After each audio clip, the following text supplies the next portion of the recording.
Sa pikas niya dito sa Kauluhan, ang atong correspondent dito sa Naay Cavite kini siya nanukad.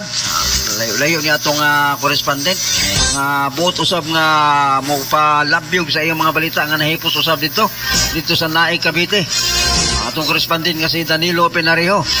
Matod pa sa iyang headlines, batang nalunod sa Ternate, Cavite, agad nasagip. May na lang kay agad nasagip ang nalunod. Di kita angay magkumpiyansa ni ating panahon sa pagligo-ligo. Sayron na kompletong detalye ni ining report. Pinagi sa report ni Danilo Penarejo. Naka-standby na sa pikas niya. Dan, go!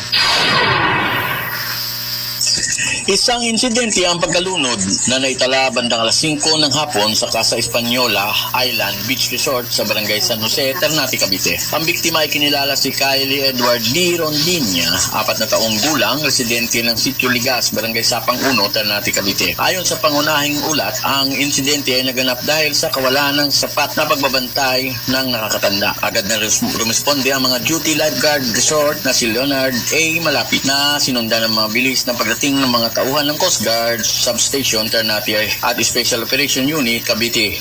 Kaagad na isinagawa ang cardiopulmonary resuscitation o CPR sa bata na nooy walang malay na nagresulta sa muling paghinga nito. Ang biktima ay agad na sinugod sa Maragondon Municipal Hospital sakay ng emergency vehicles ng resort kasama ang MDRRMO ng Ternate. Ayon sa mga doktor, ang bata ay nasa stable na kondisyon at inirekomenda na ang paglilipat sa Naik Doctors Hospital para sa karagdagang obserbasyon. Muling pinaalalahanan ng mga Philippine Coast Guard ang mga publiko na tiyakin na may tit na pagbabantay sa mga bata lalo na sa mga lugar na may tubig upang maiwasan ang ganitong insidente. Mula dito sa Ternate, Cavite, para sa Live FM News, Danilo Penarejo reporting.